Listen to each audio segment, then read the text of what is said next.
En ek sit met iemand Stefan van Skoor. Hy sê vir my, hulle boergroente hier om die draai, nie ver van hier af nie, maar hy is eintlik 'n CA. So ons gaan praat oor hoe kyk 'n CA na boerdery, en ons gaan ook 'n bietjie praat oor wat is 'n boerdery op 'n einde van die dag. Stefan, dankie vir jou tyd saam met ons, dankie dat jy deurgekom het. Geef ons 'n bietjie agtergrond, CA, boer, hoe werk jou dinge? Dankie Tinus. Ja, nee, dis omtrent 'n interessante kombinasie. My roete het begin na skool is ek by Potchefstroom gaan studeer, CA, my graad gekry en in 2013 het ek toe gekwalifiseer, 2013 het ek gekwalifiseer as 'n CA en toe in 2014 begin werk, klerskap gedoen in die bankwese en van daar het ek so 'n bietjie my voelers probeer uitsteek na die landbousektor toe. Van daar af het ek landboumaatskappye geaudit, onder andere Ubaru en Afgri maar dit was nog nie vir my heeltemal die volle landboudoelstelling wat ek graag sou wou gehad het nie. So toe gaan werk ek vir so 'n paar jaar by Ubaru en dis waar ek baie van my ervaring, my insig in die landbou en goed gekry het en ek het saam met baie kundige mense daar gewerk wat my geleer het van besigheid en boerdery en hoe die twee saamwerk. Ons kyk na vandag, besigheid en ons net oor ons vorige twee ouens wat gesels het oor presisieboerdery, wat hulle nog kyk het. Was 'n groot gesprek het baie gegaan oor risikobestuur. Nou ek neem aan van 'n CA se kant af is dit nogal waar die sommetjies begin klop. Hoe benader jy 'n risiko van 'n boerdery wat jy kan bestuur en wat jy nie kan bestuur nie? Ons 'n bietjie agtergrond hoe jy daaroor dink. Ja, dis 'n baie geldige punt en as mens dink aan risiko en die bestuur daarvan, soms baie keer dink, joh, in boerdery voel dit baie keer asof die risiko so groot is dat jy amper voel maar jy vlieg blind en baie keer is boerdery baie soos dobbel op 'n manier. As jy nie jou risiko's mooi verstaan nie en jy gaan net op 'n gut gevoel, kom ons plant hierdie jaar en volgende jaar plant jy dit. Maar ek dink tog in 'n boerdery konteks kan 'n mens risiko verstaan en jy kan daarop reageer en oor tyd dink ek kan jy baie van die risiko's wat boerdery vir mens gee, kan jy verskans. In die vorm van hoe jy jou besigheid in mekaar sit en vele ander dinge. Maar wat ek wel wil noem is, mens moet baie keer fokus op wat jy wel kan beheer. Dit was nou vir my presies my volgende vraag gewees. Wat is dit wat ek kan beheer? Kom ons gebruik, jy het 'n vraag voorbeeld as 'n groenteboerdery hier naby en dit sal maar sal oorvleuel wees met die ouens wat mielies plant is. Maar wat is dit wat ek kan beheer? En ek het 'n prof gehad wat gesê bid of jy het altyd gesê bid of jy nie geleer het, jy leer of jy nie gebid het nie. En besigheid, wat kan ek beheer en waarvoor moet ek begin op my knieë gaan? Yes, ek dink as ons mens moet dink aan wat jy kan beheer en wat jy nie kan beheer nie en die twee is baie vervleg in mekaar want die een beïnvloed die ander ene. Die goed wat 'n boer kan beheer is ek gaan 'n paar voorbeelde noem, daar's baie meer as dit. Maar jy kan besluit byvoorbeeld wat om te plant. Jy kan besluit wanneer jy gaan plant. Jy kan besluit dit is eintlik moet jy vir jouself vra waar lê jou talent, waar lê jou vermoë? Want 'n boer, dis binne 'n boer se beheer hoe goed hy boer ook. Sekere besluite wat jy neem, hoe vinnig jy inspring in sekere situasies gaan op die einde bepaal hoe groot jou opbrengste is en hoeveel jy verdien per hektaar. En dan het jy 'n keuse vir wie jy gaan plant, wie jou teikenmark is. En dan het jy 'n groot beheer oor jou kostestruktuur in jou boerdery. Daar's vele praktyke, elke met hulle stel kostes, maar ek is van mening as jy jou boerdery beheer soos 'n bestuur soos 'n besigheid en jy bestuur jou kostes effektief, dan het jy klaar 'n enorme voordeel. En as jy net alles doen wat binne jou beheer is, dan is jy beter geraad om enige ding wat buite jou beheer is op te kan reageer. Vir jy is 'n CA, ek weer terug na die CA-punt toe, en ek op 'n of die dag wat jou insetkoste is, in terme van, en baie keer praat mense van insetkoste, dink hulle, dis maar net wat jy in jou kunsmis en jou water, maar ons praat van mense, as arbeid is 'n baie groot insetkoste om wees te plaas, ek dink aan 'n groenteboerdery, so sal dit nog groter wees, maar baie van dit nog met die, waar daar groot hoeveelheid hande gebeur, of met plant en strooptyd, Yes. maar as jy na jou boeke kyk en jy kyk in die wit en swart, hoe maak daai 'n verskil as jy teruggaan en sê, maar hierso sien ek op my papier, kan ek al probleme sien. Hoe maak jy dit reg van die papier af na die plaas toe? Kan 'n CA vir my regtig 'n invloed hê op my boerdery en dinge anders, dat ek dinge beter boer? Definitief. Ek dink die vraag is eerder, dit wat jy op jou papier sien, is dit reg? So is die data wat jy ingesamel het, kan jy daarop vertrou om 'n besluit daarop te kan maak. En as jy op 'n plek is waar jy kan sê, en ek dink ongelukkig is meeste boere wat ek mee te doen kry, is nog nie op 'n plek waar hulle data wat hulle op papier het, so betroubaar nie. So as jy op 'n plek kan kom waar die data wat jy van jou boerdery af insamel betroubaar is, tot op 'n vlak waar jy besluite op dit kan neem, is dit van ontsaglike waarde. Jy sal baie keer in jou kop dink, hoor hierso, hierdie gewas is so lekker, want jy dalk 'n liefde vir dit, of jy het 'n vooropgestelde idee van hoe winsgewend dit is, jy kry dalk baie per ton of per kilogram, maar as jy teruggaan na die syfers toe, dan kom jy agter, hierdie is dalk dit kan net sowel wees dat hierdie 'n gewas is wat 'n verlies maak, en jou ander gewasse wat nie vir jou lekker is nie, subsidieer eintlik hierdie een. En dit het ek al baie gesien, maar dit kom weer terug.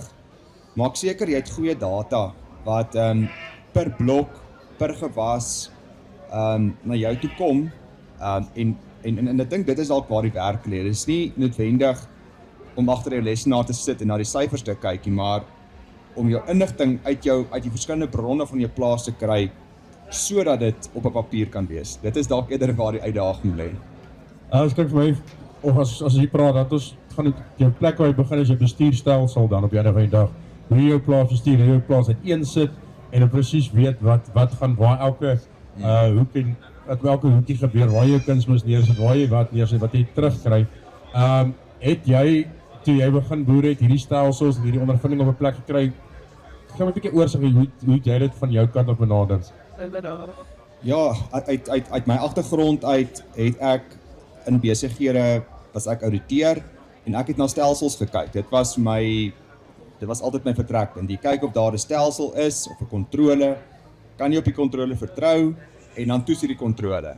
As jy nie op die kontrole kan vertrou nie, dan toets jy baie meer samples, en so het ek geleer van besighede word in mekaar gesit met stelsels en kontroles, en dan moet data vasvangpunte wees by elke kontrole, wat later aan terugvoer in jou besigheid vir besluitneming. Wat interessant, jy praat van kontrole, ek dink baie keer, dit is waar ons baie keer mis, dis nie ons toetsie ons data nie, ons vertrou ons data wat ons terugkry, en ek weet ek het nou gaan skape tel, en as my anders gaan skape tel, is daar baie meer, of baie minder, en ek kan dink in 'n fyn stelsel soos 'n plantery, is daai data baie belangriker as iemand wat gou op 'n bakkie staan, en jy kyk al, maar nog met dieselfde hoeveelheid diere was as gister. Yes. As ons hierdie pad nou vorentoe vat, van 'n CA se kant of van 'n bestuurskant af, hoe bestuur ek my boerdery eerder soos 'n besigheid?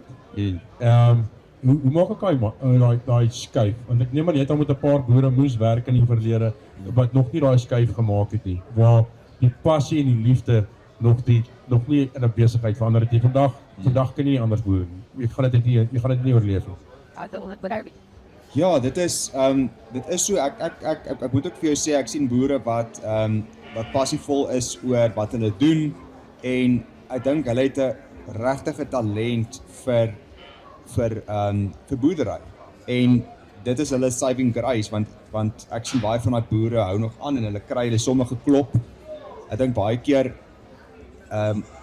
is dit net 'n check vir hulle self, hoor my bankbalans is daarom nog positief, so ek doen seker iets reg. En daai boere is baie keer so goed in wat hulle doen en talentvol, dat dit tot mate opmaak vir die gebrek aan data. Maar vir die res van ons wat nog leer om te boer, het ons maar goeie data nodig. En ek dink by my kry ek dit nog nie eers altyd reg nie. Ek bedoel, ons het 150, 180 lyntjies op ons groenteboerdery, klein lyntjies. En om van elkeen te weet hoeveel ton het jy geoes, watter variëteite in daai land het beter gepresteer as ander, wat is jou arbeidskomponent, faktor vir elke gewas en elke blok. Ek moet nog self planne maak om daai detail uit te sorteer, maar elke keer as ek 'n deurbraak maak en beter data kry, kan ons beter besluite neem. Ons het voorbeeld hierdie jaar moes ons gewas wat ons jare mee kom, moes ons uitgooi, want ons het al meer data gekry wat vir ons wys ons het hierdie ding waarskynlik al vir te lank op 'n verlies geboer. Ek gaan weer praat, ek dink die een ding van boerdery, en enigiemand wat nou al geboer het, 'n boer ken, weet dat ek dink in die corporate het ons altyd praat van jy moet agile wees, jy moet 'n agile stelsel hê. 'n Boerdery het ongelukkig op die kom die maandag aan het die hele week se planne gemaak en ja, dit werk net nie so uit nie.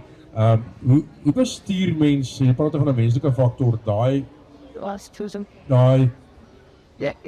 agility binne in jou somme. Ek dink dit is baie keer waar ons somme mekaar val is. Nou het ek 'n krisis hierso, nou moet almal by die krisis help tot krisis klaar is. Yes. Is dit nie waar dinge vir ons moeilik raak nie?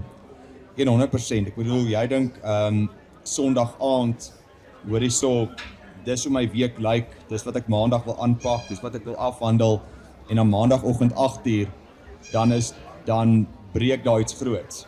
En dan is ewe skielik al jou aandag is op daai een spesifieke ding.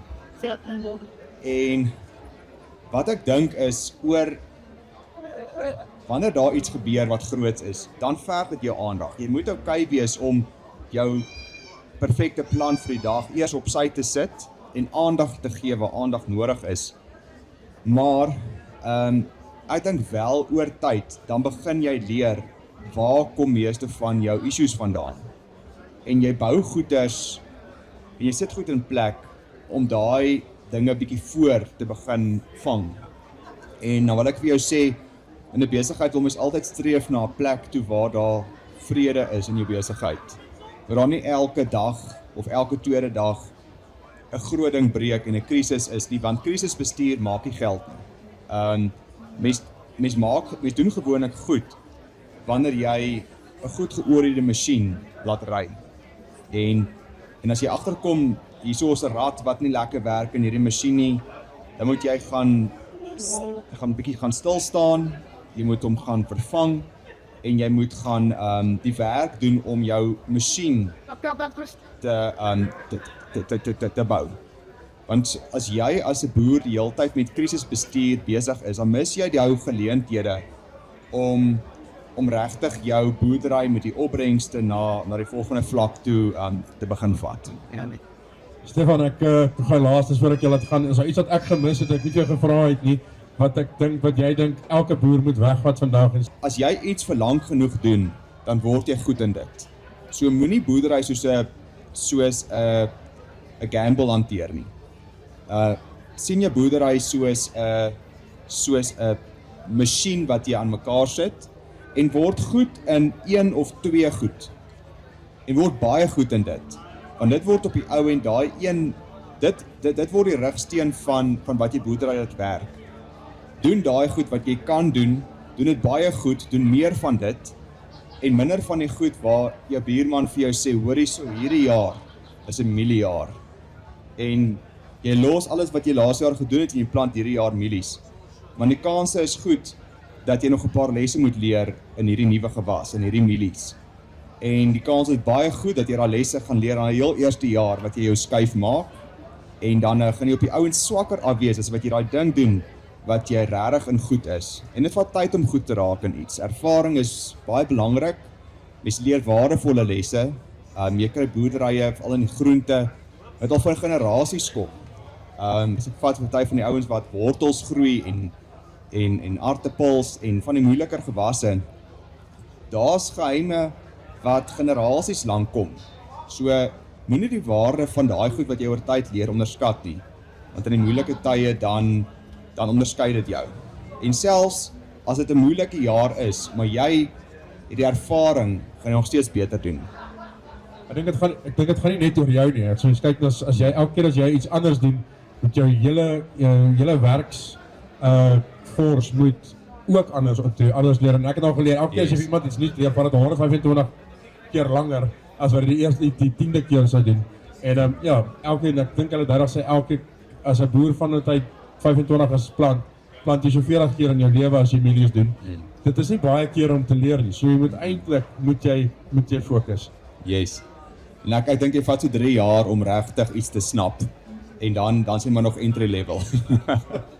Stefan, baie dankie vir jou tyd. Ek waardeer dit sterkte met julle. Ek dink dit is lekker om te sien dat daar so passie is vir mense wat nie met landbou groot geword het nie. En intrap, ek dink baie mense het baie waardering daarvoor en sterkte. Dankie Tinus, ek waardeer selfs vir jou hoor. Dankie vir al wat geluister het. Byt vas, ons het binnekort die spekgesprek. Dit is iets wat jy wil mis nie. As jy so ek verloor Bacon, alles is beter met Bacon. So maak seker jy kon gesels lekker saam as jy spekgesprek het met Stefan hulle.